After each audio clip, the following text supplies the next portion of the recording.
Hello, listening audience. This is Michael Cross here with another edition of Unlock the Door Radio here on UCY TV Productions, where we like to dig much deeper than you'll generally find in the mainstream media and find out what's really going on out there in society, in every level of society. And before I begin, just encourage people to check out my website. There'll be a link on this page, and become a subscriber and keep updated on new shows. Now, tonight we are going to deal with something that is quite interesting, and that's economics. No, wait now, people, don't shut off there thinking this is going to be one of those lectures like you had in college or high school economics class, okay? This gets into a lot more details than that. In fact, how supply and demand deals with the dating scene. Okay, so tonight's guest is Jon Birger. He's an award-winning writer, contributor to Fortune magazine, and the author of a book called Date-onomics, and basically how dating became a lopsided numbers game. And Jon's a senior writer at Fortune for like 5 years, where he wrote feature articles or stories on Apple, Priceline, Royal Dutch Shell, Silicon Valley's Always On Network named him to its list of power players in technology and business media. And Jon's writing has appeared in Fast Company, The Washington Post, Barron's, Money, Time Magazine, and the New York Magazine. And, hey, he's been all over the place when it comes to the media. CNN, Fox, BBC, you name it. So, without further ado, Jon, welcome to the show. Hi, Michael. Thanks for having me on.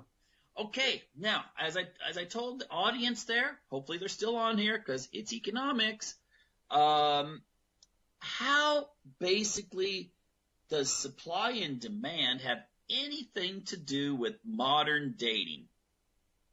Well, let me start by giving you kind of the backstory of how a Fortune writer ends up doing a book on dating. Is that okay? Okay, go.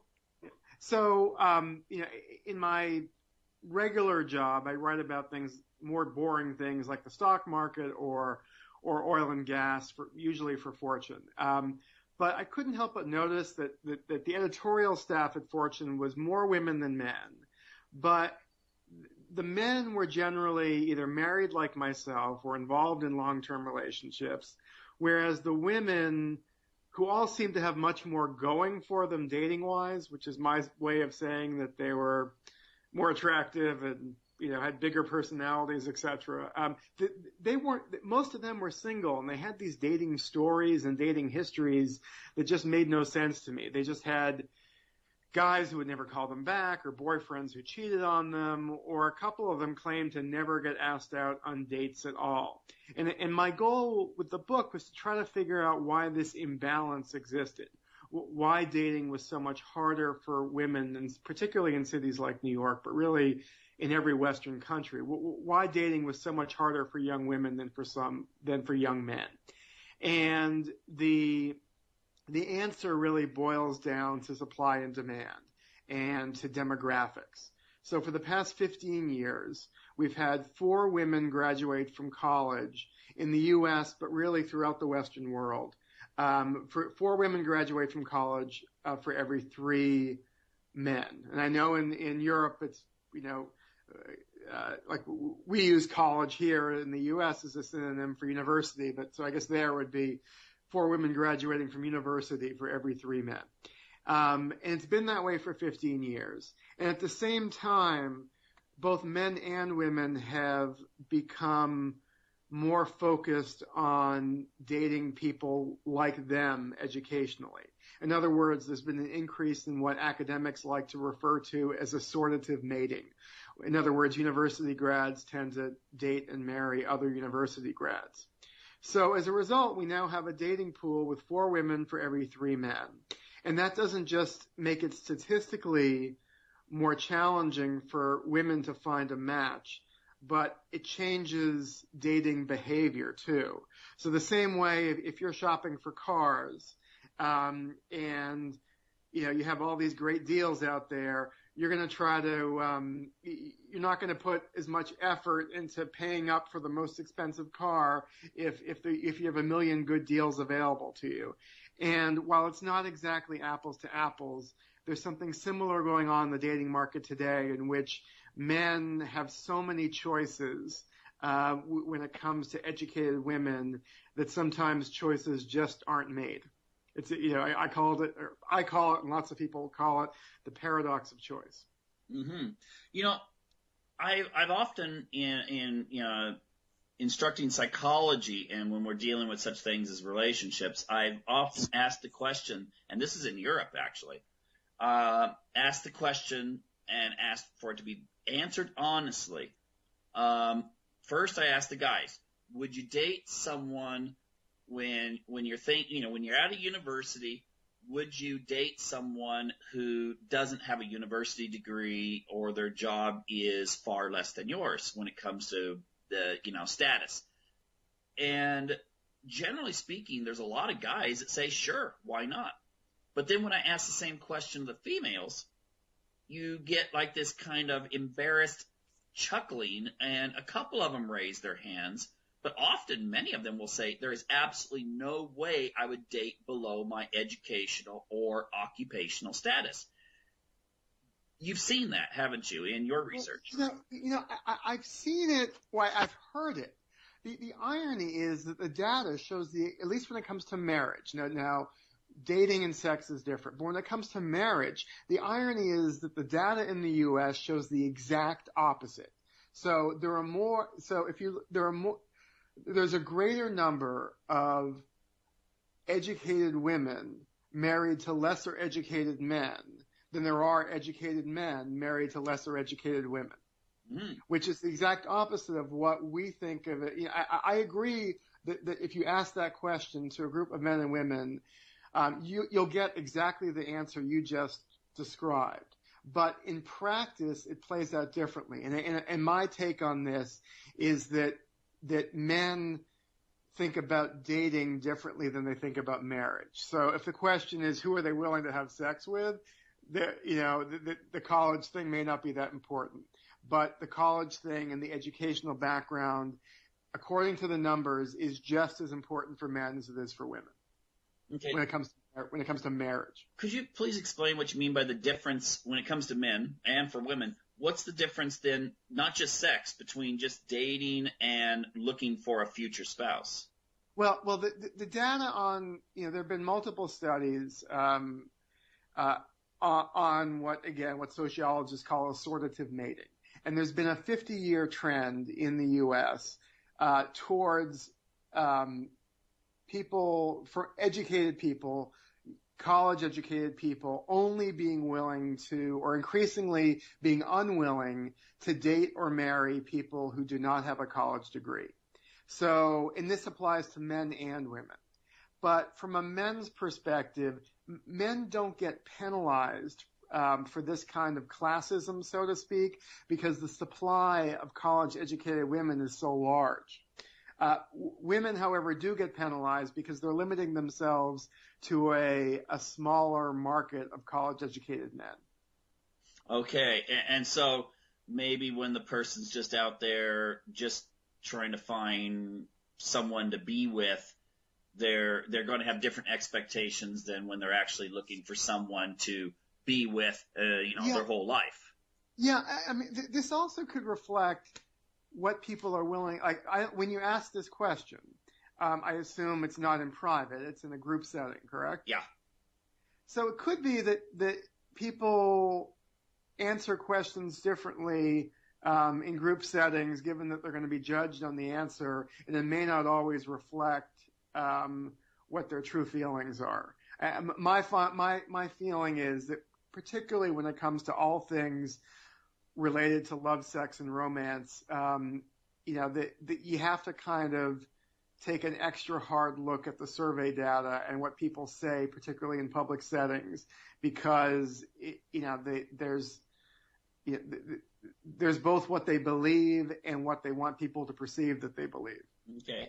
Whole bunch of stuff I want to deal with, but now that you brought up the thing about what people say they want and what they actually want, you've written about how religion plays into this whole thing, right? Yeah, I have. Okay.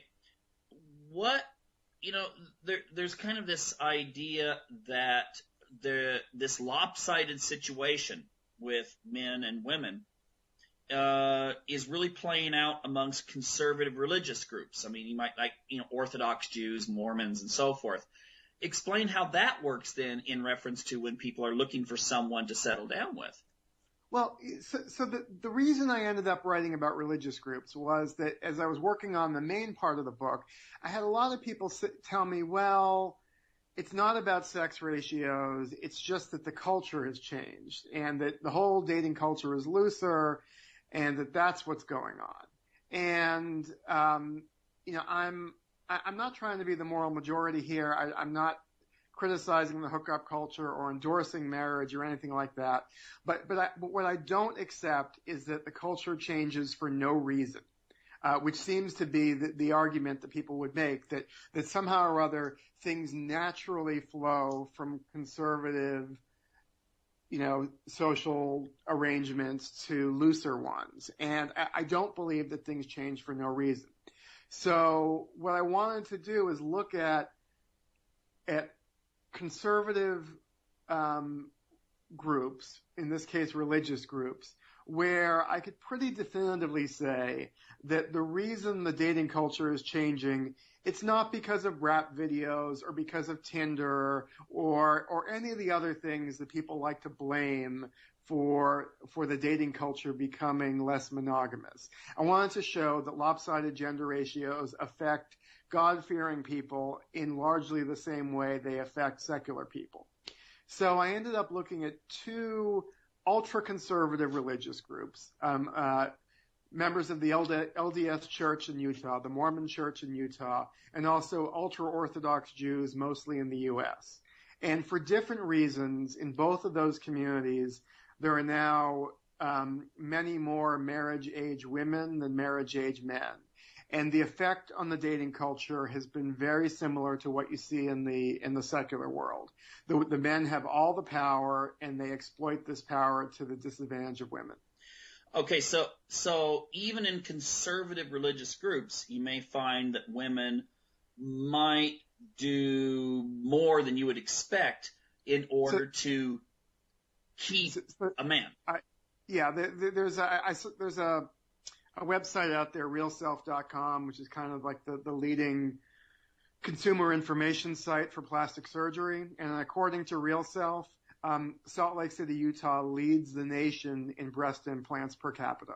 Mm-hmm. So if you're looking for that guy, you got to do what you got to do. Right. And Salt Lake, Utah obviously is the center of the Mormon Church. There's basically 50% more marriage-age women than marriage-age men in the Mormon Church.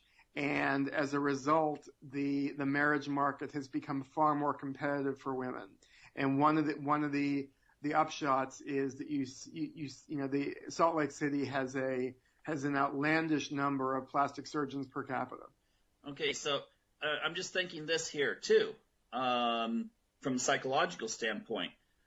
If you throw in the idea where you have a large number of women and a small number of men, and of course, I know we're talking Salt Lake, but it's probably still monogamous. It's monogamous by secular standards, but I interviewed a lot of Mormon singles, and it's clear that the oversupply of women is kind of chipping away at traditional values. I had one woman who just graduated from BYU told me that, well, BYU students don't think of oral sex as being actual sex. And that would have been certainly not the view at BYU 20 years ago. And there clearly is a more sexualized dating culture in Utah than there was 10, 15, 20 years ago. It's not the Upper East Side of Manhattan by any stretch of the imagination, but it's clearly different than it used to be. But if you have a guy, for instance, that sees this oversupply, I don't know what you'd call it, like the Charlie effect from Two and a Half Men. You know, you're going to realize that it's a buyer's market, and you just have to say the right things to someone, like, oh, I really love families, or I really, I would like to find that real special soulmate. But at the same time, you might be saying that to 3 or 4 different women.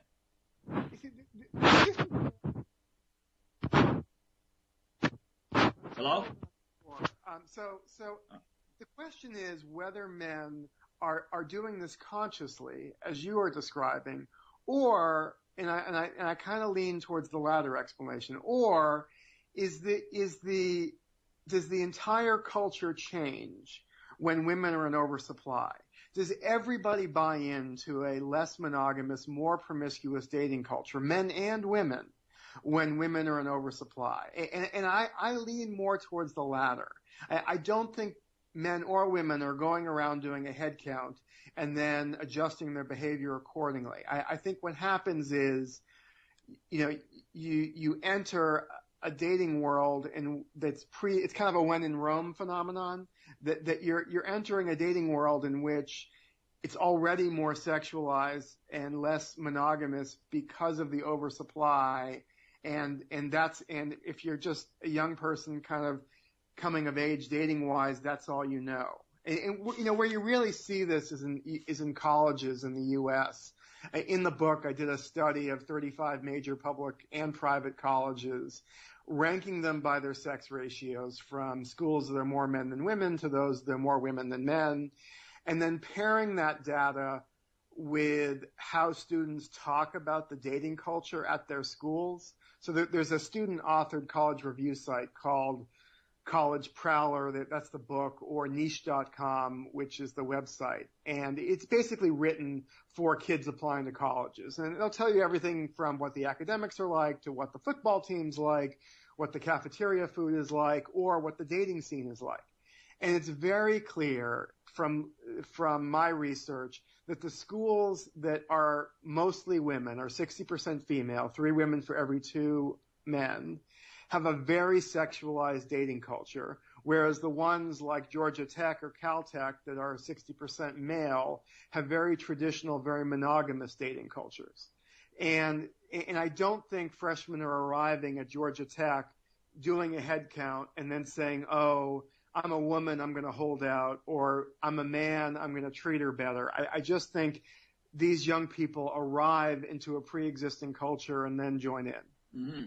And this ratio is probably even exacerbated by the idea. Now, I think you probably have run across the idea that many young men, more so than young women, I believe, are finding substitutes to relationships. I mean, the gaming culture, pornography, these kinds of things make the idea of settling down a little bit less attractive. I mean, I guess I kind of agree. I mean, I do believe that young men in particular are there's kind of an extended childhood for them, in which it takes them a while to enter full-fledged adulthood, and maybe the gaming culture, is representative of that. But in my mind, this has a lot to do with the sex ratios, because the research on this shows that whichever gender is in the majority statistically tends to be more hardworking, more entrepreneurial, earn more, etc. So in an environment in which young men are graduating from college and don't have to compete for women because women are so plentiful, the idea of living at home with mom and dad and playing video games all night, that might be okay because they can still find girls who will go out on dates with them. But what I will say, if you spend any time in Silicon Valley, where the demographics are the reverse, I'm sure they are playing video games there, but there are no happy couch potato guys in Silicon Valley. those guys are working their asses off, working 50, 60, 70 hours a week. And that's because the way, when men are in oversupply, the way you impress a woman is by earning more and being more ambitious. So I firmly believe that some of what we're talking about in terms of guys, kind of acting in immature ways is a direct consequence of the sex ratio. Interesting. So you're saying that when there is an oversupply of males, they have to go into that whole evolutionary psychology, peacock feathers, bigger antler type approach to be noticed.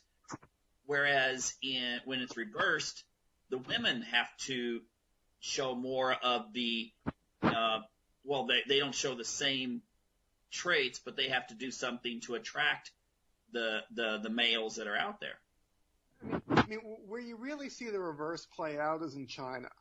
There's an economist at Columbia, as you and I'm sure most of your listeners know, because of the old one-child policy in China, there's now about 20% more marriage-age men than marriage-age women in China. So it's a reverse imbalance. And this economist concluded that up to 20% of the GDP growth in China over the past 20 years has been a byproduct of the shortage of women. And men and their parents have to work harder, be more entrepreneurial, earn more in order to impress a bride. And that has supercharged the Chinese economy. And there was a LA Times story on this a couple of years ago, and there was a quote from a single woman, I believe in Shanghai, talking about dating and her expectations for men. And the expectations for most women in China, middle-class women in China, they expect a guy to own his own apartment and a new car before they'll agree to go out on a date with him.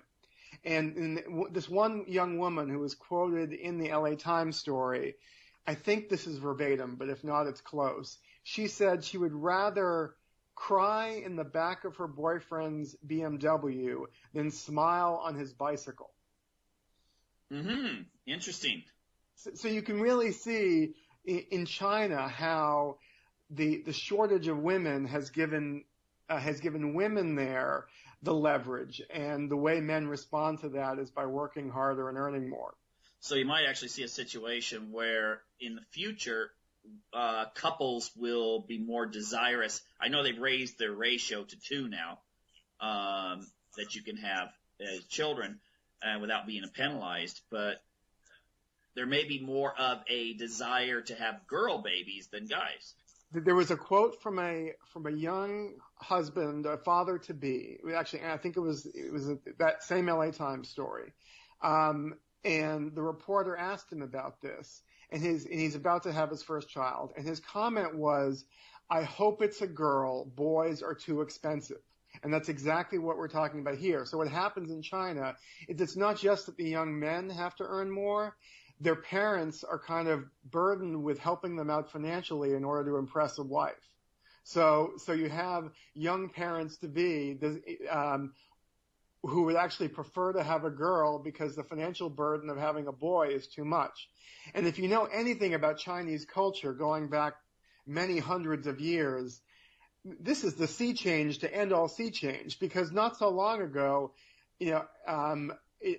having a girl was not quite a tragedy, but one level below that, while the entire village celebrated if you had a boy, and that's been embedded in Chinese culture for many hundreds of years. So the idea that in a blink of an eye that's changed just because of the effect of gender ratios, it's remarkable. Mm-hmm. So, how do you think that's going to be affecting the United States if these trends continue? I mean, are we going to see I just interviewed a guy. I just interviewed an author. He's a Stanford professor who was saying that biotechnology is going to come into here, and it's going to really change things in the next 20 or 30 years. Do you have any speculations on that? I do, clue in terms of how this is going to play out over time. I mean, obviously, if there are too few men in the college-educated dating pool, there are too many men in the working-class dating pool, and that's exactly what the numbers show. But we just don't hear about it because blue-collar guys don't write screenplays or novels or blog entries about their dating woes. But they're very real. And not long after the book came out, I got a very angry Twitter message from from a doc. He's a dock worker in Philadelphia. And he said to me, and I'm cleaning up his language here, but he sent a Twitter message to me, "How come nobody talks about us?" He added a couple words, but how come nobody talks about us? And I responded to him and I said, you're right. In the book, I do talk about how in the working class dating pool, the numbers are reversed and there aren't enough women. But, I'm writing a dating book and men don't buy dating books, so that's my excuse. But he had a very good point. And so my belief is that going forward, we're going to see more of what I like to call mixed collar marriages. And that is educated women married to lesser educated men. And you already see this in the African American community where the gender gap in college education is much wider and much more long-standing. So if you've ever seen like a Tyler Perry movie, he's a black filmmaker, there's always some like black female corporate executive married to a mechanic with a heart of gold, that kind of thing. And I like to joke around that in a white movie, you would need like a 10-minute on-screen explanation for why Julia Roberts' doctor character was married to a fireman. But in black cinema, it's all very accepted and very matter of fact. And I kind of feel like that's where we're all headed. And that we're just all going to have to become more open-minded when it comes to marriage and kind of get over ourselves when it comes to class and education. Well, one of the ironies is ultimately in our economy today, a lot of the mid-level management sort of jobs have been, or factory workers have been outsourced to other countries, but yet many of those kind of jobs you think of when it comes to like plumbers, for instance, they usually make more money than a college professor. Yeah. I frequently use that almost that exact line in a lot of my speeches. I point out very true, very real. It's true that given how much I paid my plumber last year, I am sure that he makes more than me. And I see him driving around town in an Audi, so he's obviously doing fine. And I think there is this assumption that if you're a tradesman, if you're a plumber or electrician or contractor, you're poor. And that's totally, in broad terms, yes, having a college degree, is likely to lead to more wealth, but that's not true across the board. And also for young people, the 23-year-old plumber doesn't have like $150,000 in college debt. Whereas, a young guy graduating from college is saddled with a lot of debt, probably. So, so for a woman looking for a partner, having a guy who's debt free and is making a good living as a plumber, or a fireman or a policeman, that could be a good match. But ultimately, I think wouldn't it be like if you do have those plumbers or garbage collectors and those kinds of people, these men, if they want to be dating the women who are like the executives or doctors or something, they would then maybe be advised to kind of broaden their interest into those areas too. Like, I mean, if you're a plumber, you're going to have a hard time meeting someone who is has a degree in English literature and teaches at a local community college or something. Yeah, no, I think everybody, the plumber and the college professor, everybody needs to be more open-minded. And I also think some of these stereotypes about that people have about working class guys, I really think they refer to all guys. Like I did a radio interview with a female talk show host in Charleston, South Carolina, and we were talking about this very subject, and she interrupted me and said, well, I need a guy who'll take me to the ballet and who'll go see musicals with me. And I'm worried that a guy who didn't go to college, won't be as cultured and won't want to do that kind of stuff with me. And I said to her, look, hold on. I went to an Ivy League college. I have a master's degree. And I'm telling you, the absolute last thing in the world I want to do is go to ballet. And somewhere in my bottom 10 list is seeing a Broadway musical. And I think there's just a lot of things that, and I think a lot of guys are like this, that, there are very few guys at book club. Guys, you're not going to find a lot of guys in cooking class. You're going to find very few guys who really want to, or straight guys at least, who want to go to ballet. And I think that sometimes what women think of as being characteristics of working class guys are really characteristics of all guys. Yeah, I actually think you're right there. But also guys should realize that, I always tell young people this. Your first date should not be to a nice French restaurant. It should be a hike in the rain, somewhere on some nature trail. And then you'll find out, you actually find out what that person's like. Because there are a lot of young women who, they may have that degree, but they enjoy fishing, hunting, and these kinds of things too. Exactly. Yeah, I think that's good advice. So maybe actually the internet. I'm going to throw a business idea. I'm very theoretical. I throw ideas out to my students all the time, but I don't usually actually follow through with them, except for maybe writing a book or something here and there. And that is, maybe there should be dating sites set up to where they do these cross blue collar, white collar type of hookups. In my book, I described that very thing as the one investable idea that came out of the book. So I 100% agree with you, that if I were launching a dating app or a dating business today, that's exactly what I would focus on. And I'll tell you, I got another Twitter message not long after the book came out, and it was from a woman who had been married happily for a couple years, and she wanted to tell me that she had met her husband after she unchecked the college grad box when searching for dates on her online dating site. And I think that's actually great advice, particularly for women, that I think a lot of children of suburbia or children of educated parents, when they're checking off boxes, searching for dates online, they never even think about considering somebody who didn't go to college. And I think that, in effect, they end up eliminating a lot of people who they might just click with. Yeah, because I've known working class. I have a master's degree, all that kind of stuff, and so I hang with that circle. But I grew up in a working class background, and I can tell you, I know working class guys who are very well read. These guys know the classics and stuff. Yeah. They really get into it, or they get into history.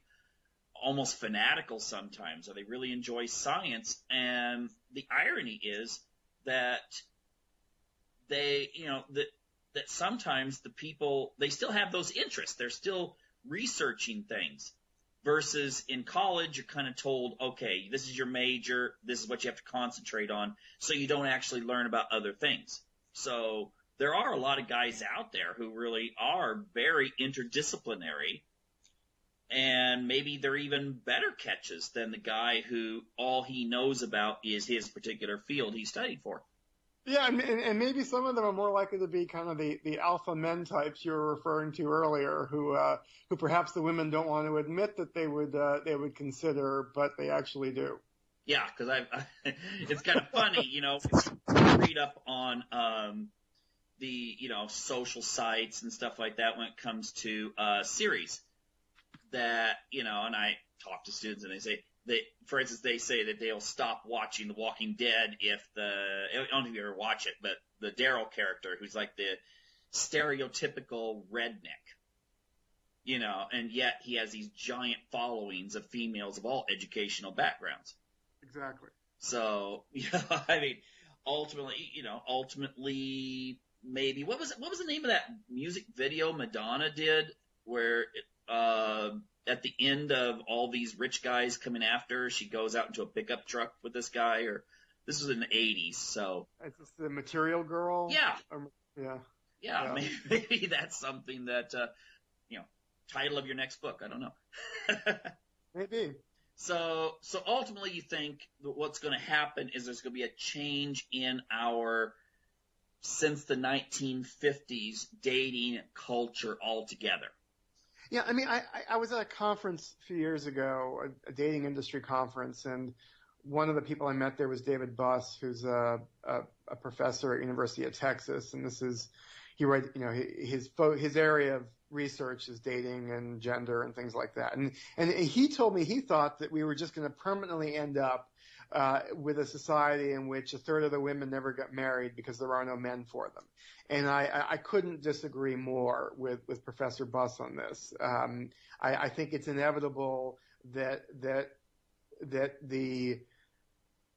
men who don't have matches in the working class dating pool and some of the women who don't have matches in the college grad dating pool, that they will eventually find each other. And the other thing I believe over time that will happen is that that women aren't genetically smarter than men.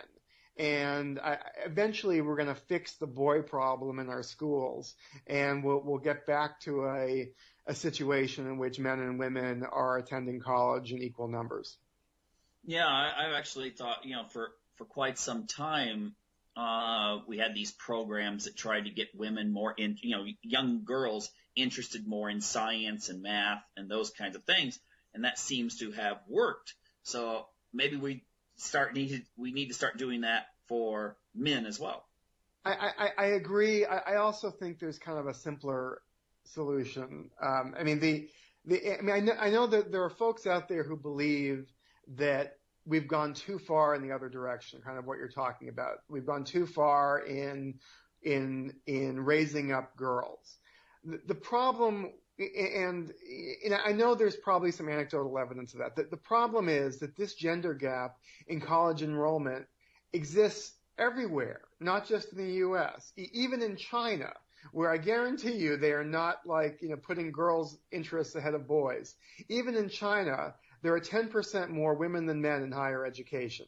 And in China, there are 20% more men overall. So that goes to show that this isn't like feminism in our schools, holding back boys. There's something else going on here. And my explanation and that of a lot of other neuroscientists who've looked at this is that the old disincentives and discrimination that used to hold back high school age girls when it came to attending college, it kind of obscured a fundamental biological truth. And that is that girls mature intellectually and socially at a faster rate than boys. Yeah. And I think if you're a parent, everybody kind of intuitively knows this. I mean, I have teenage boys. A 16-year-old boy is a boy. A 16 or 17-year-old girl is basically a young adult. And as a result of this maturity gap, girls are better at college preparation. They do their homework, they behave better, they pay attention more in school, etc. So there's been some research indicating that if you redshirt boys, if you hold them back a year and have them start first grade at age 7 instead of age 6, it goes a long way towards closing the academic gap, the performance gap when it comes to grades in school. And I think that's the solution. That we have to acknowledge that girls in terms of brain maturity are ahead of boys, and a 10-year-old girl is the equivalent of an 11-year-old boy. That's a very interesting proposal there. Yeah, my point was that it wasn't that we had feminized, the schools and then. Yeah, I know, but it's that we're, I think I hear this a lot, that there's so much attention paid to raising up girls that we've left boys behind. And I don't doubt there's some of that going on. I just don't think that's the fundamental cause of the college gender gap. Yeah. Oh, yeah, because I know that countries, even though people have these horrible stereotypes of Iran, there's a lot of Iran. but Right. actually most of their college and university students are female versus Exactly. male. Yep. So there seems to be, I think what you're saying there is there's this kind of sense that guys need to, there seems to be some sort of maturity difference that might exist for one reason or another. I'm not saying sociological, biological, whatever, but for some reason there seems to be some sort of difference there. It is biological that neuroscience has shown that boys' brains mature at a slower rate than girls' brains, and actually the brain maturity gap doesn't really close until young men and women hit their early 20s. And again, as a parent, this is like I'm surprised I even had to read this someplace, because it's obvious to me that the girls are more mature in terms of behavior and readiness to learn than the boys are. Mm-hmm. And I mean, it could have something to do with the whole idea that biologically guys can actually, I mean, you've probably met guys that didn't even start families till they were in their 50s. Sure. Versus a woman usually doesn't have that ability, to suddenly decide to start a family in her 50s without the help of a lot of medical science. So therefore, there is kind of this evolutionary predisposition, perhaps. Yes. Yeah, that sounds right to me. Okay. In the last couple minutes here, can you tell people how they can find your book? You have a website. I'm going to link to it, but you can mention that too. And find out more details about. I mean, this sounds really, really, really fascinating. Well, thank you. So the book is Date-onomics: How Dating Became a Lopsided Numbers Game. It's available at most major bookstores, Barnes and Noble. You can buy it on Amazon. Let's just say it's available everywhere. How about that? And my website is dateonomics.com, and that's without a hyphen, dateonomics.com. What else? And my email, if you want to reach out to me via email, is dateonomics without a hyphen @gmail.com. And your Twitter site? I am Jon, JonBirger, Jon Birger 1 that's my Twitter handle, Jon Birger 1. Okay, great. And of course, for listeners out there, mine's PsychoMike777 as well. Okay, well, great. Thank you very much for this very informative interview. You're welcome, Michael. Anyway, what I'd like to deal with at this moment is how guilt is used to constrain you, or I should say, how it is used to enslave you. That's right, guilt. Guilt is not necessarily a good thing. Now, I know, especially if you come from a religious perspective, you're going to be thinking, hey, wait a minute. Guilt is what causes us to feel bad if you do something wrong. Okay, granted. When you walk into a store, it's probably not a good idea to suddenly start thinking, oh, I'm going to steal this item over here because no one's looking. And then I'm going to walk out. Well, that's not good. Obviously, we can't have a society based on that. However, guilt is used beyond that. Okay? Guilt goes further than that. Now, a lot of people, Freud included, have noted where guilt originates from. It comes from the fact that when you were a child, a little child, maybe 2-3 years old, when you're just starting to gain a concept of right and wrong and guilt, plays in, what happens is your parents are seen as like gods in the child's mind. What they say and do is very important because you want to please them. You want mom smiling and approval and dad patting you on the back saying, good job, son, or whatever. The thing is that as this grows, you start projecting this out on the general society. So instead of your whole life centering around your family, it starts to project out into your initial community. That might be friends, church, when you first start school. And in most human beings, not all, but about 98% of the human population, this feeling of wanting not to do wrong exists in them. And so even when no one's around, they'll still not do something, not because they're afraid of being punished, although that, of course, plays in, but they are afraid of violating something they have internalized as this is wrong. So even if they're out in an orchard, and perhaps there's, hundreds of trees with apples on them, and many of those apples have fallen to the ground, and they're just going to rot.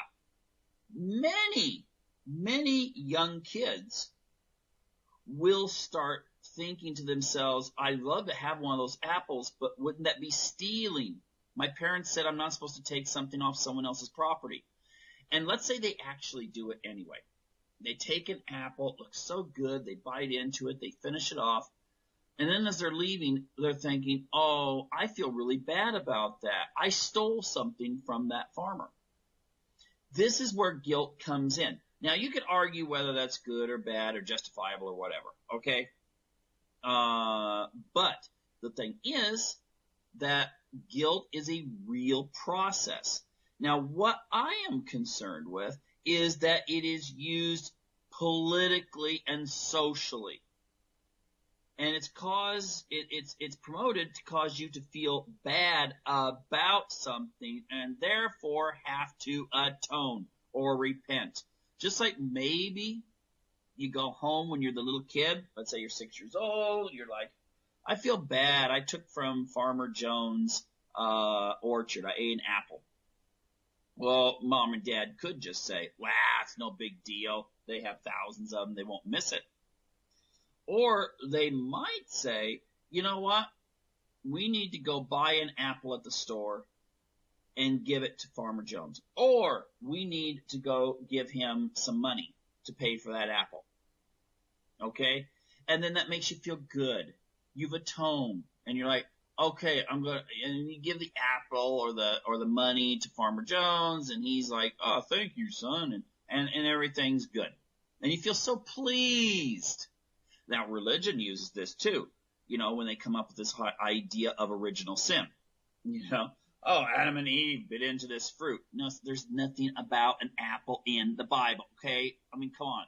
Most people think, Noah took 2 animals of every sort. Read your Bible, okay? It does not say that. I just love how people just throw stuff in the Bible and they believe it just because they think they've heard it or it's a societal construct. It's not there. Read the first few chapters of Genesis. You might get surprised. So anyway, the thing is that they teach that Adam and Eve partaking of the fruit gave them a sense of sin, and all people, when they are conceived, automatically take on this same sin and should feel guilty for it. Okay, well, yeah, sure. What else did Adam and Eve do? Oh, they put clothes on. You know what? The first talk about modesty was given by Satan, remember? Read your Bible, okay? Satan's the one who said, hey, look, you're naked. You better get some fig leaves on. Oh, my gosh. First talk ever on modesty. But shouldn't you feel then, since God appeared to put you into the state of nudity in the Garden of Eden, that maybe you should feel guilty when you put your pants on in the morning? Okay? That makes about as much sense as the fact that Adam and Eve partake of this fruit. You got this original sin. Now you got to go to a priest. You got to go, oh my gosh, I've done this and this and this wrong. And, someone's going to pray for you and everything's going to be fine. Okay. You know what? The left does this too. It's not just religion. It's the left. And the problem is that the left will say that you, by virtue of being part of a group, see, just like just like maybe a religion will say, just because you're part of humanity, you share in this sin that everyone has to atone for. And of course, they give you the means by which to make this atonement. Well, the thing is, when it comes to politics, the left will come up with all of its things that you should feel sorry for and therefore atone for. Oh my gosh, Nick can come up to I hear this stuff about the left claiming things about white privilege and stuff like that, or white guilt. Okay? And you could be someone from, Slovenia, and you're white, and your ancestors had nothing to do with slavery, or at least the context of slavery as it's taught today. I will note this. It's so funny. I heard about a survey that said that most college students believe that the only country that had slavery was the United States. And these are people, did they never, even watch Cecil B. DeMille's The Ten Commandments or anything like that? Every society at one time had slavery. There are many societies that still do employ slavery. But if you give this idea to young people in America that that it was only whites living in the South. Of course, they don't talk about only whites living in the South. It turns into all whites. And then, of course, the left in Europe will say, well, yeah, but this kind of includes everyone too. And all of a sudden, everyone's feeling bad about slavery. In reality, only about 2% of the white population of the South, which was a minority of the American population, actually owned slaves. And also within the slave owners, if you look in your history, in Louisiana, there were black slave owners. And in much of the South, American Indians, Cherokee, so forth, had slaves, had large plantations. Okay?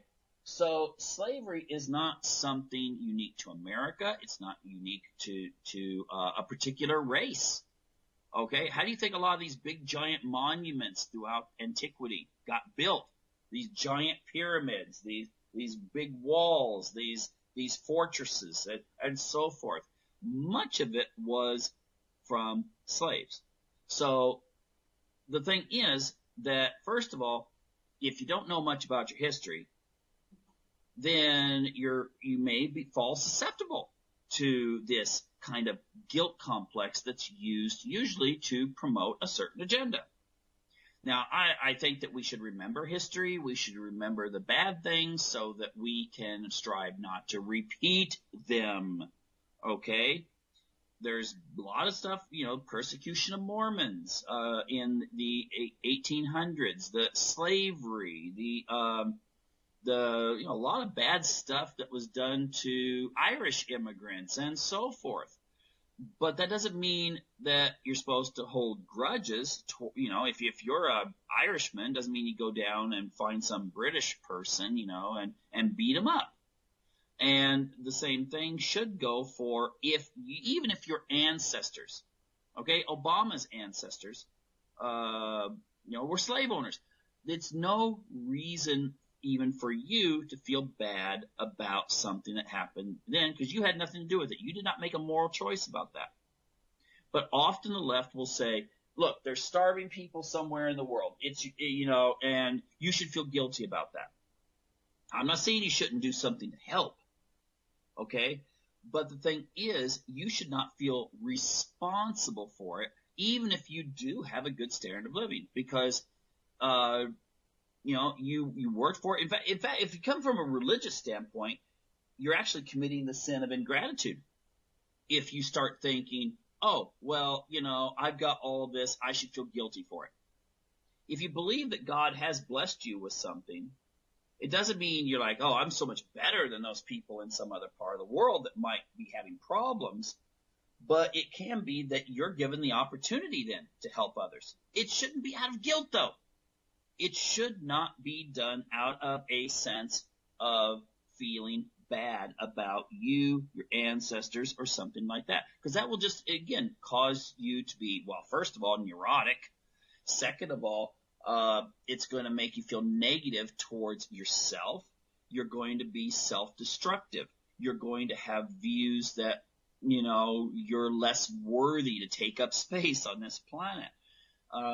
You start feeling guilty about that tree that's growing somewhere in Colorado that's actually making oxygen for you to be breathing right now. And you shouldn't feel that way. Guilt plays a purpose if you do something wrong. If you're out there cheating on your husband, then maybe the guilt has a function because this is something you're actually doing and it's going against the moral principles that you were taught. And also, it could be you personally that's going to harm your husband, your family, and eventually the person you're cheating with, their families and themselves as well. There's nothing wrong with feeling guilt in that sense. However, should you feel guilty that your sister is cheating on her husband? Think about that. Should you feel guilty? Unless you actually kidnapped her and her boyfriend and stuck them on an island and told them, that's their life from now on, you shouldn't feel guilty for it. You're not the one that caused it. But that makes as much sense as feeling guilty about something in your past. All right? It makes as much sense about feeling that you should feel guilty when others don't have something and you do. Now, again, generosity. It might be nice for you to go out there and do something to help people, to grow a society. And if nothing else, buy products that maybe someone who's less advantaged than you, buy their products. Skip going to a big corporation and buying stuff and find stuff to buy that's more authentically made. And that will help them grow economically to the point that maybe 50 years from now, they will be in an economic position equal to, your own. That's the way to do it. And ultimately, it takes out the middleman. Okay, so like in the religion where they're saying, well, you need to go and talk to someone about your guilt and so forth because of what Adam and Eve did, or that you had a bad thought or something like that. Okay? The thing is that the left will take this and they will say, you have to use them. You need to support their candidates. You need to support their agenda. And, for the most part, they're probably not even feeling any guilt themselves. Okay? I've talked about it many, many, many times. The left, or the right for that matter, political leaders tend to be very high in psychopathic traits, which means they don't feel any guilt or, whatsoever. Or if they do feel guilt, it's more of a disappointment at not achieving a goal. So therefore, what good is it to have them as a middleman or woman? I personally would just say the number one thing you should do is you should see who is promoting it. Did you have, something that has to do with guilt? Did you have something or anything to do with it in the first place? And what does the person who's promoting it have to gain from you feeling bad about yourself, for you feeling low about yourself? When you ask those things, then you will actually come to a more, I would say, psychologically healthy state of mind, but perhaps you'll be able to sift through and have a stronger motivation for doing the right thing in the first place. Anyway, running up on the end of the hour here, so thank you for tuning in, and I encourage you to come back next week for another edition of Unlock the Door Radio here on UCY-TV Productions.